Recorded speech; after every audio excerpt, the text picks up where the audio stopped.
Good morning, everyone. Hope everybody's having a great day. So, as my goal to find how to fix these issues that are going on in the Rio Grande Valley, I'm reaching out to experts, people that can actually help and have this conversation. So, today, I'm joined by Ray Thomas Garcia, which is a writer, educator, and an advocate for those who work in the struggles of the Rio Grande Valley. So, Thomas, can you kind of share a little bit to the audience about what you do? Well, thanks for having me on, Joshua. I'm an educator. So over the past 12 years, I've worked in different education spaces. I'm a former high school teacher. I'm a current English professor at South Texas College.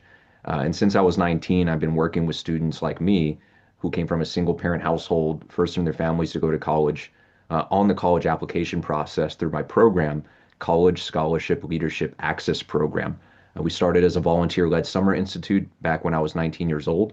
And now we're a 501(c)(3) nonprofit working with families to help their students get to and through college. Awesome.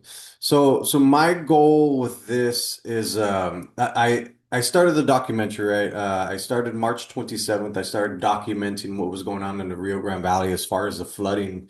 And I just started going down the rabbit hole and I found out that there was so much pollution and chemicals in the Arroyo Colorado, the Rio Grande River were hit by pollutions in the air here. So my goal was to kind of like not really expose it, but just start talking more about it because I found that I started talking about it and I've reached a ton of people on social media. I've reached the entirety of the Rio Grande Valley over and over and over again. So I know this is a subject that people are very interested in, but I feel like as soon as I stop talking about this, it's going to start being talked about less. So my goal is to keep this conversation going over and over and over again. I guess I got past the torch to be able to be the crazy person talking about the water. Don't drink the water. But my goal with you is to kind of like answer the question, why aren't more people talking about this? I'm glad you're raising awareness about this issue and you're putting attention on it. Nowadays, it's easy for attention to flip from one thing to the next. And especially when it comes to the environment, some people think that it's a far off thing or it's a long-term problem. But what you've been pointing out is that no, it's right underneath our feet and it is a short-term problem. It's impacting our health today, not 20 or 30 years from now. I think part of that is science literacy. So, although I teach in English, I have been working with students from a wide variety of backgrounds, getting them to and through college. And it's in those college years that I've often seen my students gain civic awareness. They start to care about issues in the real world now that they're going to college upstate or out of state, or even here at South Texas College or UTRGV. They often tell me, I wish I would have learned about this topic in high school. And what I've been hearing about more often since the pandemic is environmental issues. I think thanks to social media, students are becoming more aware of how the environment impacts health, mental health, and overall quality of life. I think they see what's going on in other states with quality of life issues, with environmental issues like air quality, water quality, and they're starting to ask, how does all this impact my community? So the work you're doing is instrumental in that because it's telling everybody, hey, there is a problem here. But I think what I would also like to focus more on is how young people can have an actionable step to do something about that. I'm coming from the world of service learning. So when I was a high school teacher, I had a change agent project, and a lot of my students would love to do a service learning based project on environmentalism, on recycling, on raising awareness about how the air quality in a certain neighborhood during peak traffic time can impact your mental health. I was amazed by what these students were coming up with. And I learned at that point, it's really the young people who we really need to reach because they have the energy, they have the vision, and I think they see the writing on the wall that they are inheriting the world that we're leaving them.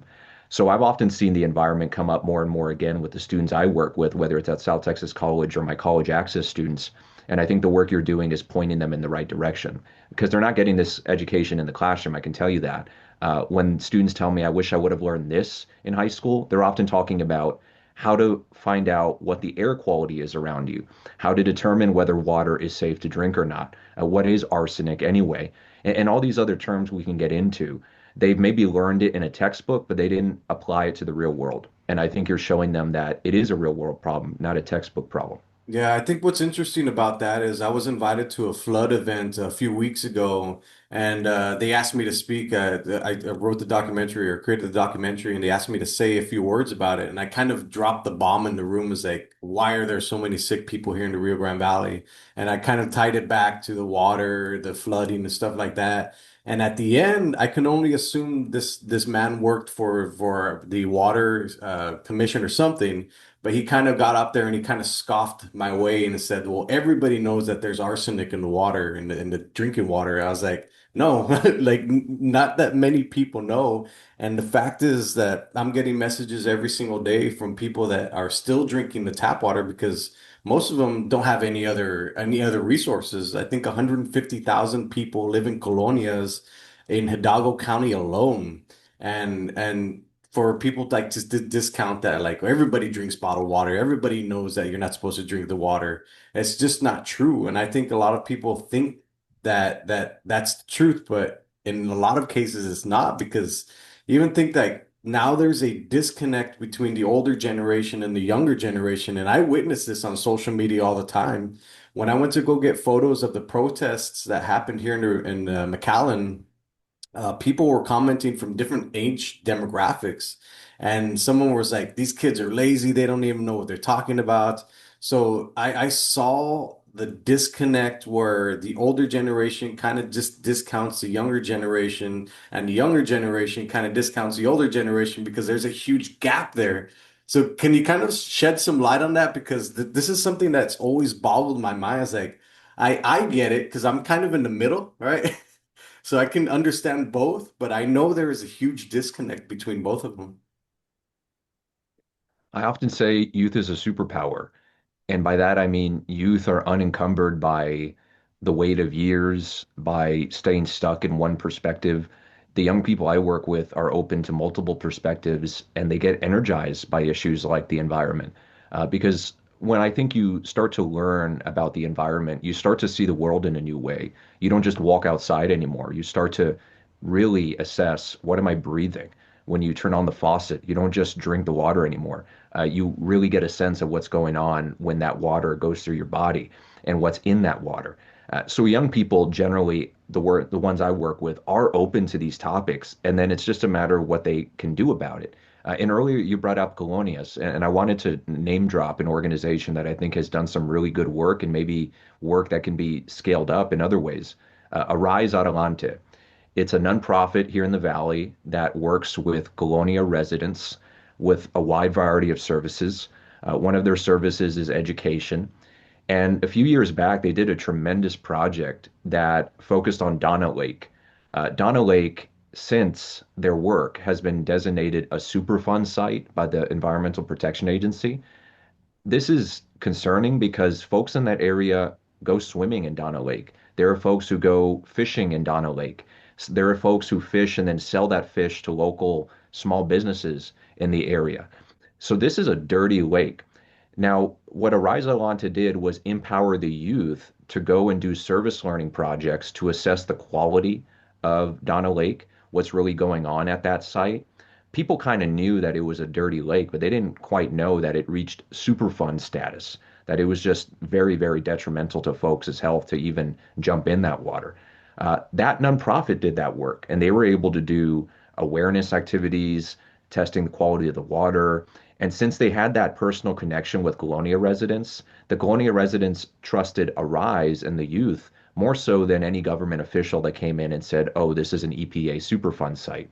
There's still work to be done. To this day, there's still folks who go out and fish there. There still needs to be work to make sure we can get rid of the unsanitary conditions in the first place, but also making sure people know, hey, this is right in your backyard. Just because it's a body of water there doesn't mean it's necessarily safe for you or your community. And that nonprofit based in the Colonias has done tremendous work on that I wish more school districts would look at as a model to try to implement some of those service learning projects in their classroom. It doesn't have to be a Donna Lake, it could be any other local environmental issue in that city or school district so the students can feel a sense of agency and they can really make an impact in their community. Yeah, I think you hit that right on the nail right on the hammer right on the nail. The thing with like McAllen, so the McAllen groundwater plume, Like this is something that people don't even talk about. Are you aware of the McAllen groundwater plume? I am because of you. Yes. So it's a very interesting thing. So from all the research that I found, this McAllen groundwater plume hasn't been checked on since 2021, and people keep fighting me about it. Like it says right there on the website that it's been updated. The last entry on the McAllen groundwater plume was 1/25/2021.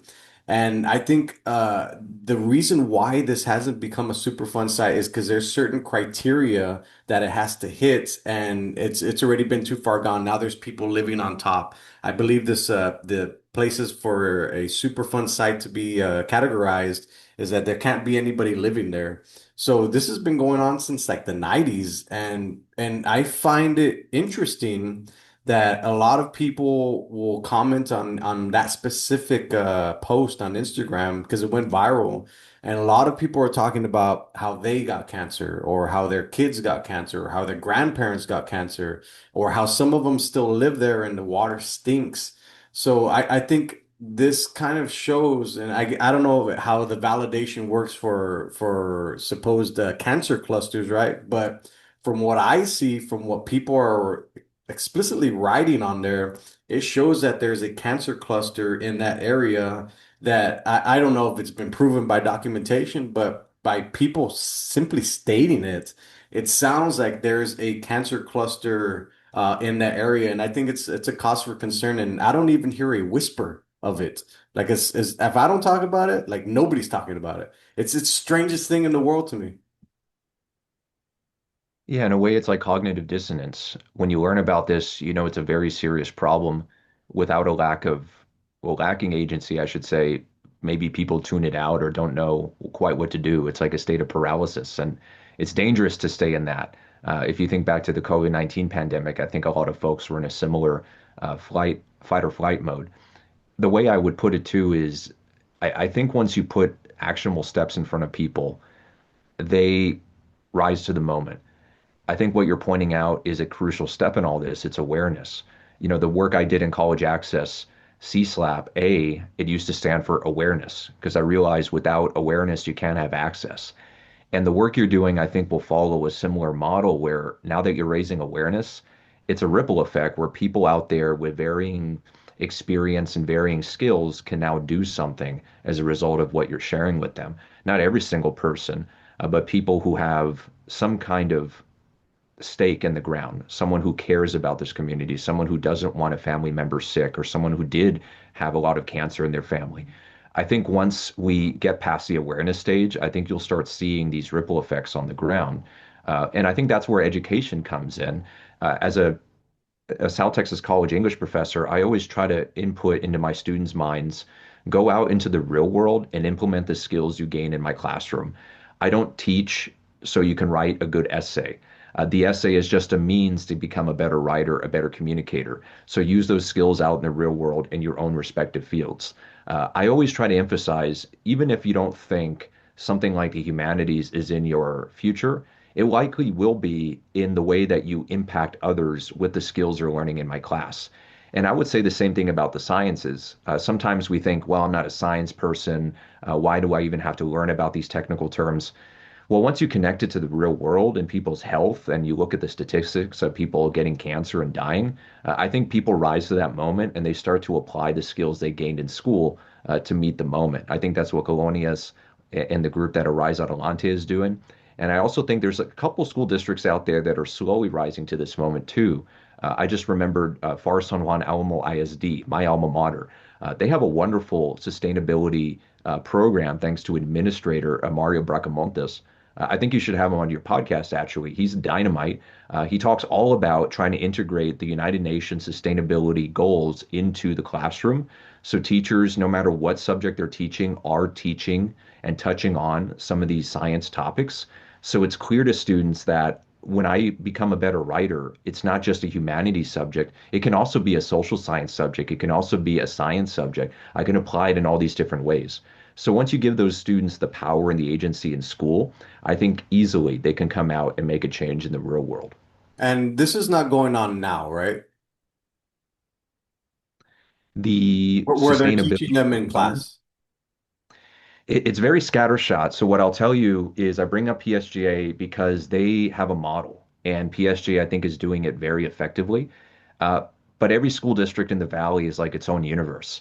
And the issue with that is one school district can be doing it very well, but then the school district right next to it might not be doing it at all. And so the overall problem there is that at the state level, we don't have very clear and effective science literacy standards. So as a former teacher, I often had to align my lesson plans to what are called the Texas Essential Knowledge and Skills, the TEKS. The TEKS are determined by our State Board of Education, and this entity determines what teachers teach and what students learn in the classroom. Every state has a different set of learning standards. In Texas, I would argue we don't have strong science literacy standards at all. It's very much rote memorization. So you might have a student learn what the definition of arsenic is, but there's no real world connection. There's no local understanding of how arsenic impacts them. And we have not adopted the next generation science standards completely in our state. There's a couple of states throughout the country that have fully adopted these 21st century advanced science literacy standards that are effective, that work, that believe climate change is real, that believe that it's a man-made issue and that we should do something about it now. Texas has a framework for these standards, but if you look closely at the Texas TEKS in science, no matter what grade level, you see a lot of tepid stuff. You see mitochondria is the powerhouse of the cell. You see very basic topics that you often hear about in biology, chem, and physics, but it doesn't take the next step into design thinking, into service learning, into project-based learning, into learning about your local community and how the environment's impacting you. So if other states can do it, I think we should do it too, but it takes some real leadership at the state to set those standards. That way, school districts on the ground can rise to those standards. Right now, we have a system where there are school districts like PSGA going above and beyond. Other school districts are not incentivized to do that. From one end, they don't have those statewide standards. On the other end, they don't have the funding from the Texas legislature. So it takes a wholesale effort from the Texas Education Agency and the Texas state legislature to make these standards and the funding happen. That way, our school districts can rise to the moment. So if you could revise the TEKS for South Texas students today, like what would that look like? In high school, I think all of our science courses need to be based around service learning. I'm a huge supporter of bringing the community into the classroom and bringing the classroom to the community. And that's exactly what Arise Adelante has done. When they bring young people out to Donna Lake and they're getting water quality assessments, they're making presentations out of what they find. They're writing in different modes, both to Colonia residents in Spanish and to the United States government in formal documents. They are gaining invaluable skills that matter in the real world, skills that actually will get you prepared for the 21st century. The problem is we have the STAR test. The STAR test is not completely there. And the way I would put that is the STAR test assesses some skills, but it doesn't assess real world skills. The problem is we teach to the test because the STAR test counts for so much of the accountability scores that these public schools get from the Texas Education Agency. So these TEKS, the textbooks, the lesson plans that we teach in class, they're often catered toward what the STAR test tests. And that matters because if we can change what the STAR test tests, or just get rid of the STAR altogether, we can free teachers up to teach more of these service learning projects, more of these project-based initiatives. Because I see it on the ground when I meet with fellow teachers, no matter what subject area we're talking about, they want to be innovative. They want to be creative. They understand that students need to be learning more than just what the test is teaching them. But the problem is there are systems in place that constrain them. If we can change the TEKS to be more 21st century focused, science literacy wouldn't be about rote memorization. It would be about identify an issue in your community, come up with a solution to it, and then do a design thinking model to where you test out prototypes and then you collect the data and then you present that data to your classmates. Now, this is all to say that there might be some super teachers out there doing what I just said, but they are not the norm. They are not the norm because our state standards do not encourage what I just said. They force teachers to teach the test, which is multiple choice, which is give me the definition of what this term means, and then you pass your science star. I think we need to change that. If we change that, then over the years, our students are going to become much more science literate. And then I think you're going to start to see that impact you were talking about earlier. You're going to see a whole generation of young people ready to get stuff done on the environment. Yeah. Let's go back to the water in the Rio Grande Valley and like the policy and the RGV. From your perspective, like what's missing and how the state and local leaders are approaching this Rio Grande Valley water crisis? Because I feel like sometimes it's touched on, and then sometimes I get it too. I'm not naive. I know there's other things that are going on in the Rio Grande Valley that need attention, but I feel like this is something that has kind of like been forgotten, and then it comes up when flooding happens, and then it goes back under the rug. So, in your perspective, like what's missing from this? Well, I'll answer that from two different perspectives. One is that our region suffers from high levels of poverty.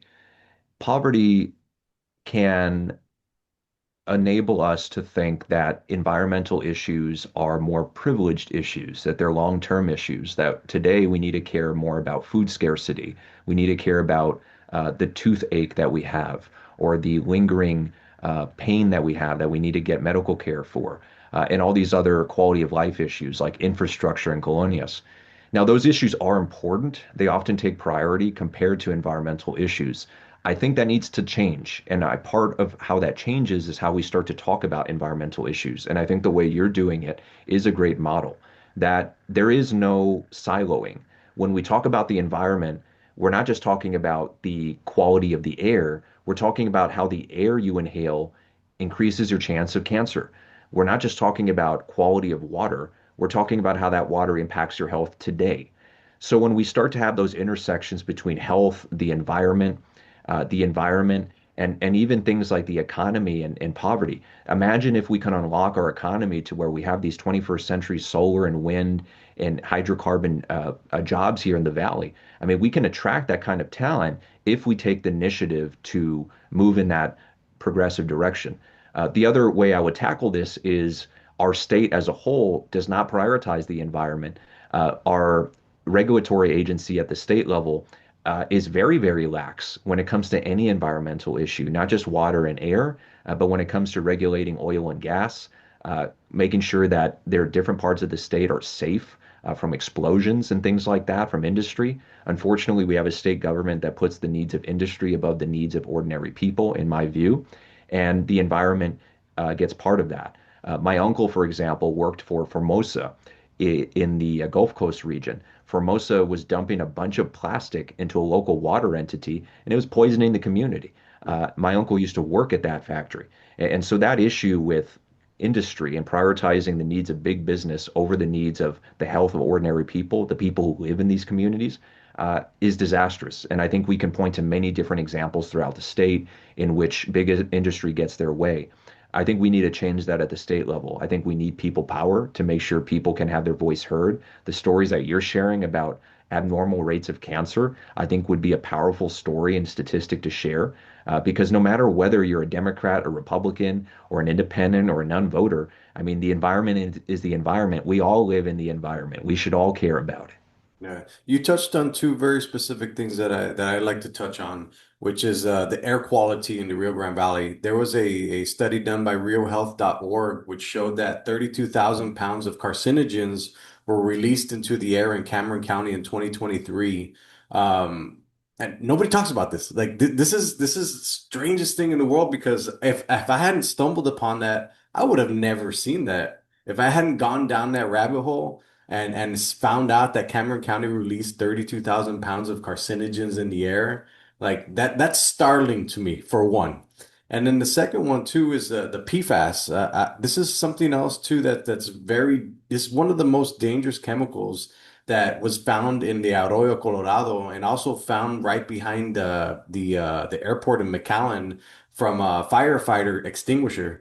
So this chemical, the PFAS, these are forever chemicals, and the way the scientist explained it to me, Jim White, was that when these chemicals break down, they break down into something equally as dangerous. So these things do not go away. They're found in the ground, they're found in the water. And the craziest part too is that cities don't have to report them because legally they don't have to. Which is another problem too, because when you get your consumer confidence report, you're getting it from 12 to 16, 18 months from the year before, which is a huge problem because you're not getting up-to-date information. So if your water is contaminated last week, the month before, 2 months ago, you're not going to get that report until next summer, which is the strangest thing to me because we're paying for this water. Like we're literally paying every single month for this water, and we get a report down the line saying that the city is in violation because they found E. coli in the water. Like, how can we? Is it even possible to like push to get more transparency sooner? I think so. When you bring up very specific topics like that to state legislators, it makes this real and tangible. And that goes back to what I mentioned earlier. I read the New York Times article about PFAS.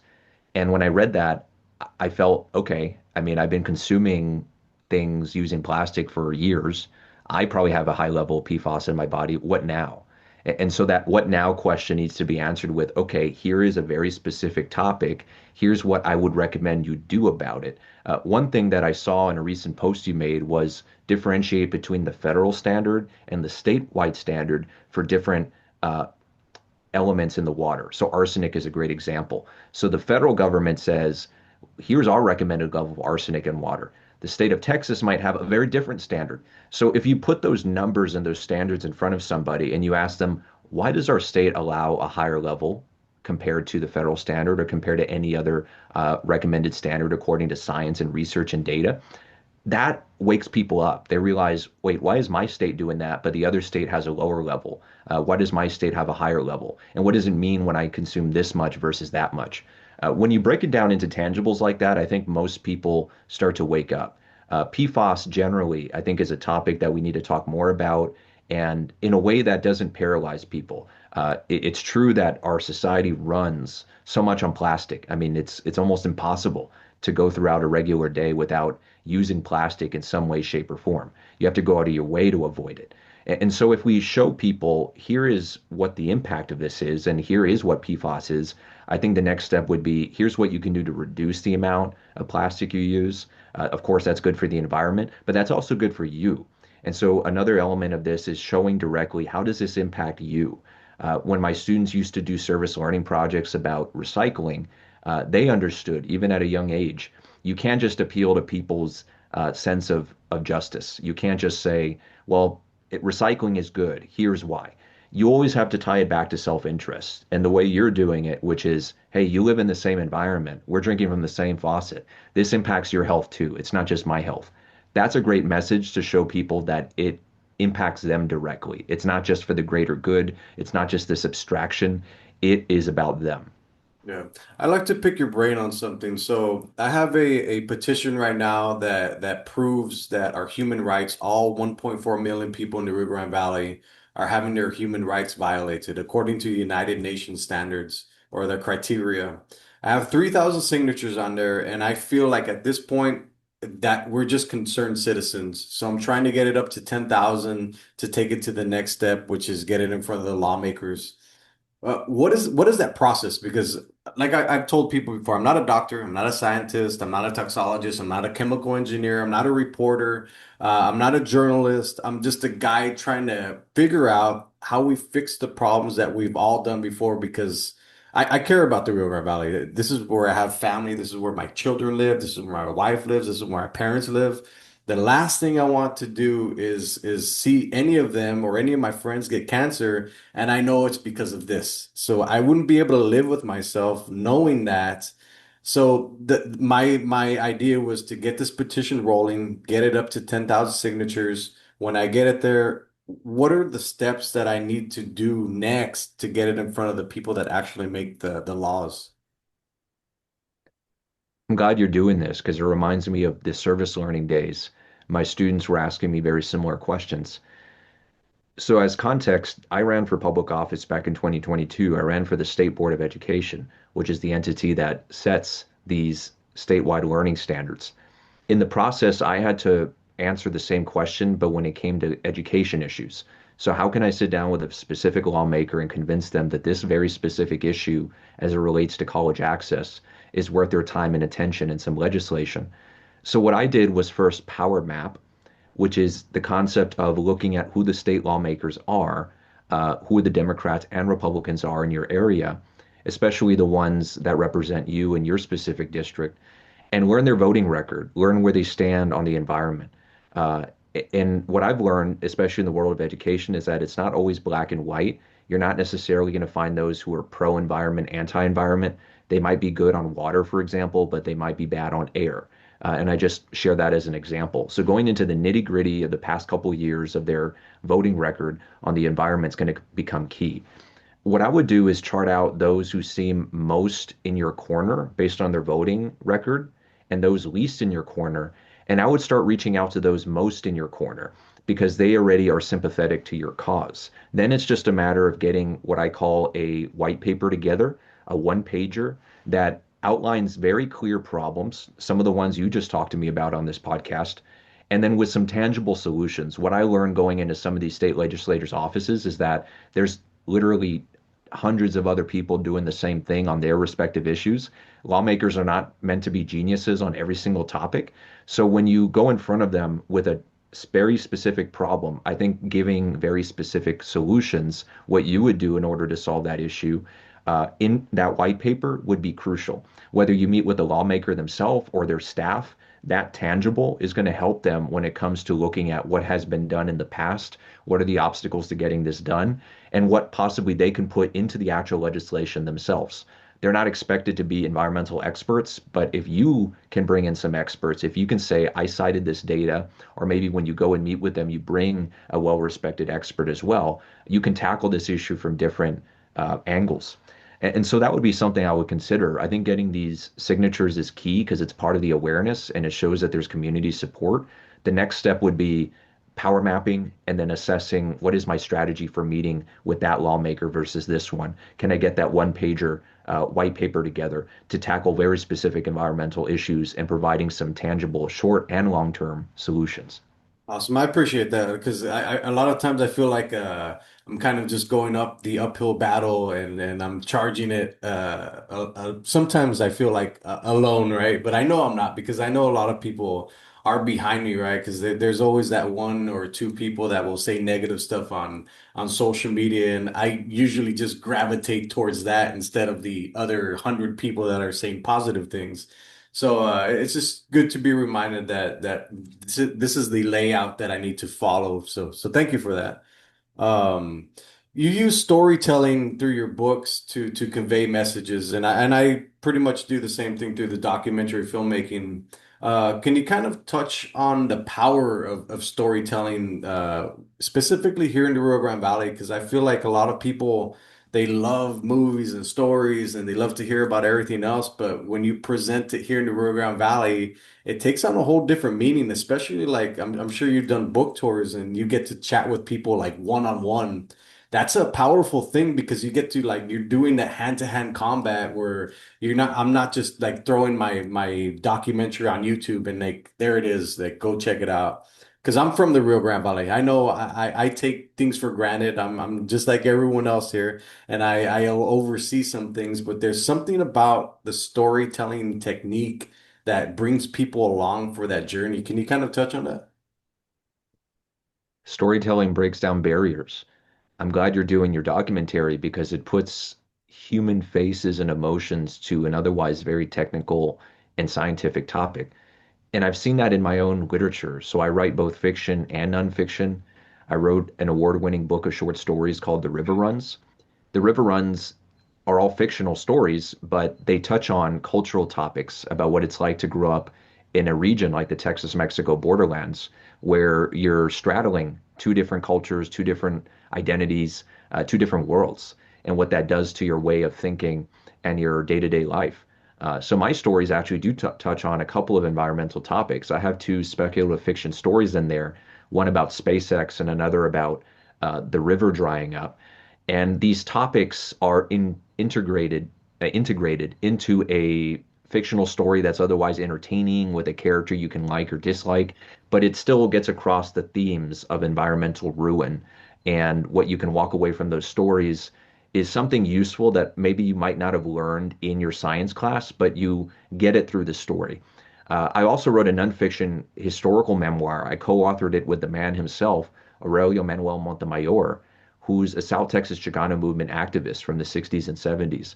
The other aspect of storytelling is that it helps people and their spirits stay alive. Storytelling is key because this is how we memorialize each other. It's how we empower ourselves by learning about the mistakes of the past and the triumphs of the past and continuing them into the future. So when I met Aurelio as a friend in 2014, and he was slowly telling me about his impact, co-founding the first Chicano college in accredited Chicano college in Mercedes back in the 70s, co-leading the Curso, which is a 3-day weekend retreat that trains barrio men to become leaders in their community. All these things that I wish I would have learned in social studies class, but because our TEKS and our instructional materials are not quite there yet, I had to learn from Aurelio. And thankfully, we were able to get his story on the page and published in a book, El Curso de la Raza, uh, so the others can read and see. And that matters because it's history, yes, but it's also our story. If we don't tell our stories, other people will. Part of the reason I became a writer is that I was tired of these narratives being projected onto our region. These narratives are often singular and reductive. When you hear about the Texas Mexico borderlands across the country, people remember what they saw on the news. They remember what the politicians are saying about our area.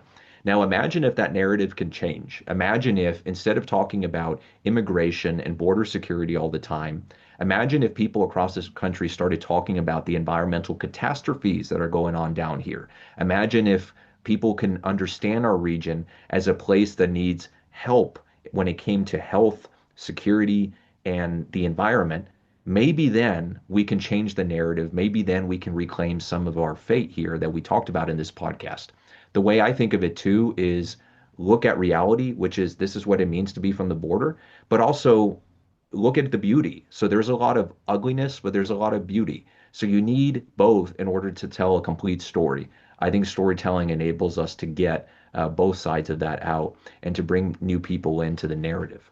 Yeah, it's a interesting thing when I show the private screenings for people here in the valley because a lot of times the people will leave out of there kind of like with their head down, like I didn't realize it was such a bad thing, but I don't know how to present it in any other way that is I guess less shocking or something because I can't really put a positive twist towards the end because I mean this is currently the situations that we're living in. So apologies to the people that have seen the documentary to kind of leave with their heads down. But I do want to talk about the SpaceX because you did bring up SpaceX.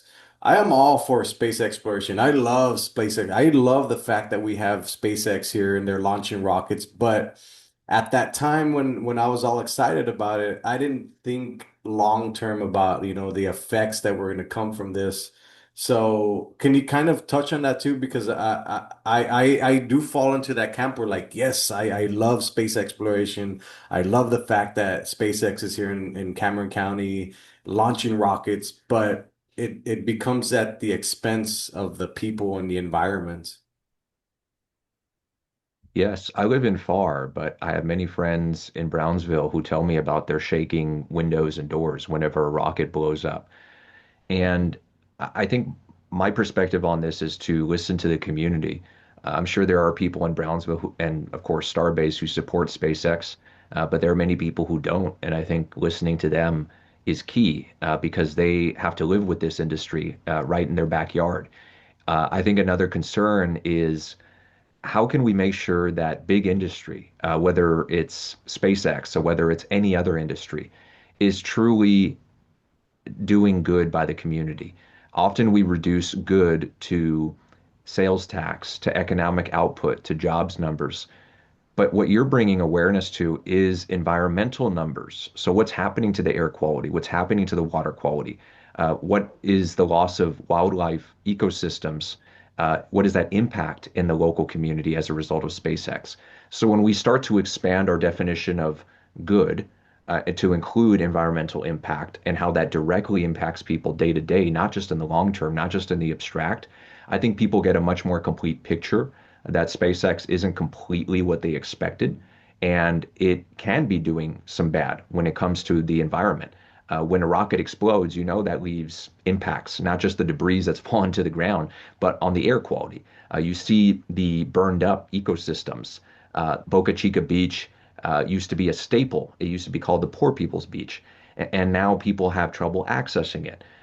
There are many different things we can talk about as regards to this industry and what it's doing detrimentally to that community. I would say listen to the community voices on the ground, especially those who are getting directly impacted by some of these environmental impacts. Yeah. And then you add on the two LNG plants that are going to be down the street from that too. It's like I just don't think people really understand the gravity of the situation that's going to happen here in the Rio Grande Valley because you just think 20 years out.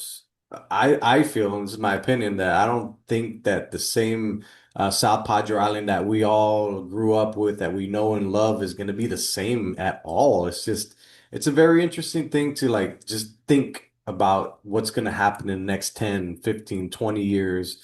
And it's interesting too because like when I go to the gym, I'm surrounded by a bunch of young guys. I'm 43 years old right now. And these young guys, and this is how I know it works through Instagram because those things have gone viral, is that the younger guys that are probably 20 to 28, they're coming up to me and they're like, "Thank you for talking about this. I didn't even realize that this was going on, and we're gonna have to deal with this." So I think just that social media aspect of it is so important that I kind of took it for granted because I do social media marketing and advertising, but I've never had a younger guy come up to me and say like these things are issues. So I did find that it's a very powerful thing, especially for the younger demographic because like I said, like I have children. I want them to grow up in a place that's clean enough, especially since the Rio Grande Valley is supposed to double in population by 2040. So if something doesn't get done about it now, and then when I say something now, it means like 5 years. If something doesn't get done now, the future of the Rio Grande Valley is just going to have double the amount of sick people, and that's kind of scary. Can you kind of touch on something about that? Education is the gateway toward tomorrow. When we prepare students today, we're investing in the future. And that's why I talk often about updating our statewide learning standards, about getting more applied-based learning and project-based learning into our classrooms, especially in the science courses where they seem ready-made for that.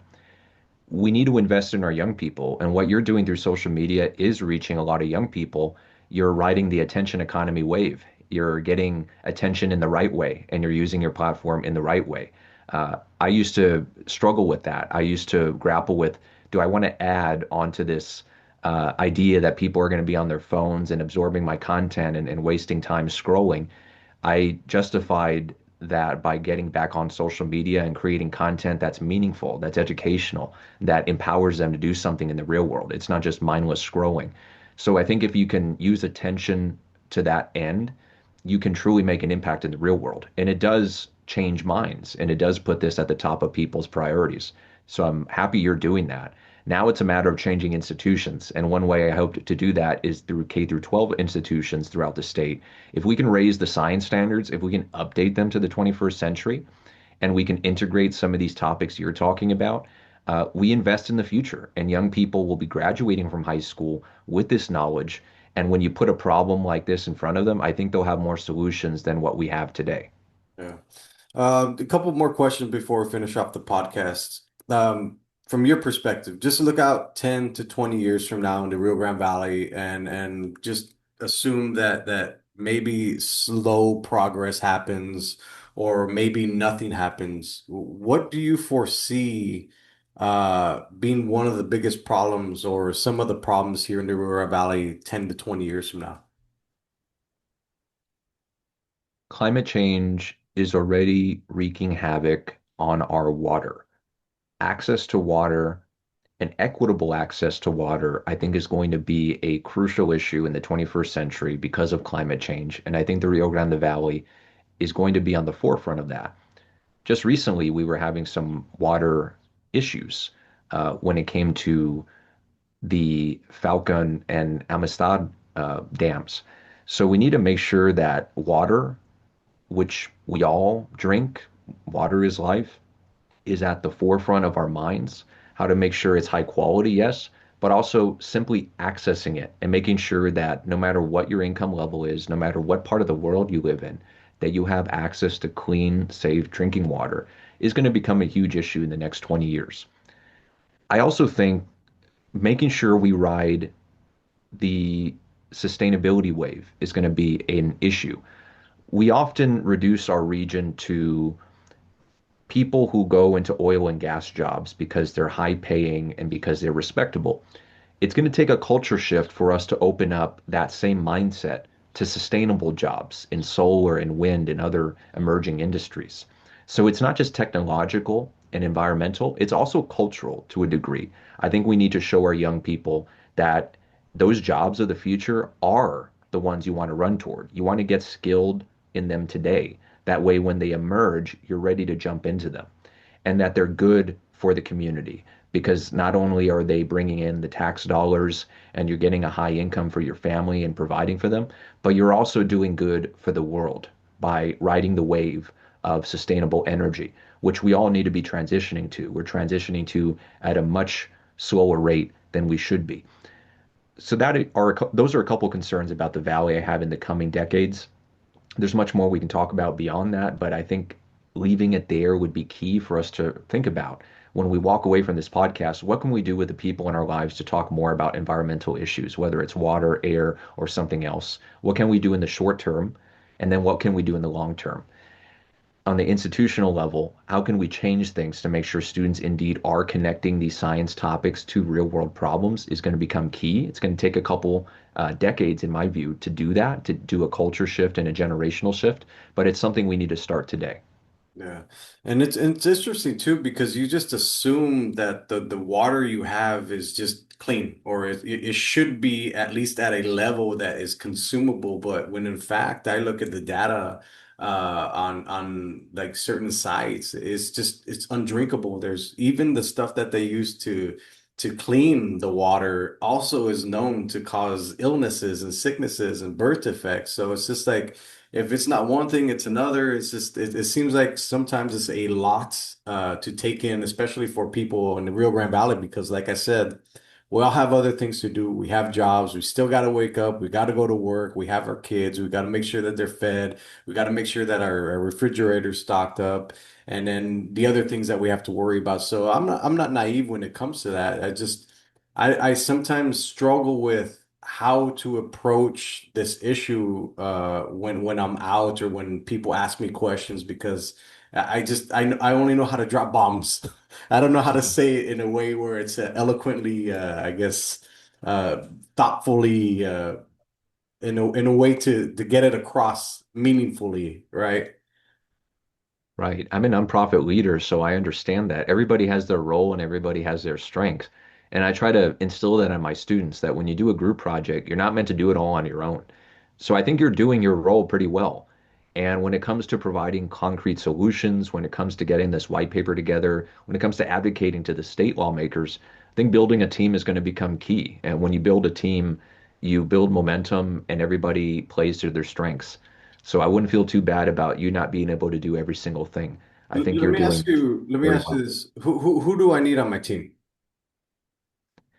What it sounds like is you need some people who have high science literacy to give you some tangible short and long-term goals of what we can do in the environment here in the valley.